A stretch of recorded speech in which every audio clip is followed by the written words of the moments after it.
personne ne parle de la Mayotte. Mayotte, on dit que c'est la France. Mais en vrai, c'est peut-être le plus grand tabou de la République. Une île française sur le papier, mais oubliée, rejetée. Contestée par le monde entier. Une île où la pauvreté, la religion, la géopolitique, l'histoire coloniale s'entrechoquent. Tu veux connaître la vérité? Accroche-toi. En 1974, référendum. 3 îles des Comores votent pour l'indépendance. Seule Mayotte dit non. La France garde la Mayotte. Les Comores crient au découpage colonial. L'ONU vote résolution après résolution pour dire que Mayotte doit revenir aux Comores. La France ignore. Résultat, juridiquement français pour Paris, illégal pour une partie de la communauté internationale. Tabou, même en 2025, Mayotte reste une anomalie coloniale. Comme Gibraltar pour l'Espagne, le département le plus pauvre de France. Plus de 70% de la population sous le seuil de la pauvreté. Beaucoup vivent dans des bidonvilles, sans eau courante, sans électricité stable. Le chômage dépasse les 30% officiels. Mais en réalité, c'est bien plus élevé. À l'école, un enfant sur 3 ne parle pas français en arrivant.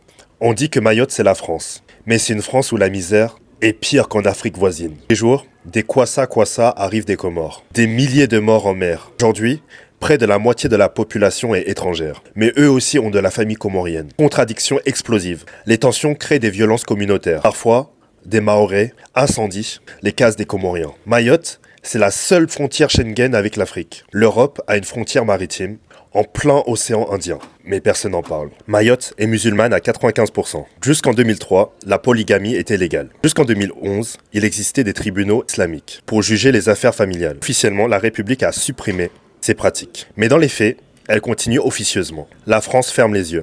Parce que si elle appliquait la laïcité stricte, elle provoquerait une explosion sociale. Donc Mayotte est un compromis silencieux entre islam et république. 50% de la population a moins de 18 ans. Les maternités de Mayotte sont parmi les plus fréquentées de France. Des milliers de femmes comoriennes viennent accoucher pour que leur enfant ait la nationalité française. Les hôpitaux sont saturés, les écoles débordent. Mayotte est en train de devenir une bombe sociale que Paris n'arrive pas à gérer. Mayotte est l'un des départements les plus violents de la France. Affrontements entre bandes, attaques de bus scolaires, émeutes quasi permanentes. En 2023, l'opération Wambushu a tenté de détruire les bidonvilles et expulser les clandestins. Et le problème est tellement massif que ça n'a rien réglé. En 2023-2024, la Mayotte a connu une crise d'eau. Coupure plusieurs jours par semaine. Citernes rationnées. Comment expliquer qu'un département français manque d'eau en 2025 alors qu'ils sont français? On préfère parler de la canicule en métropole plutôt que de la soif à Mayotte.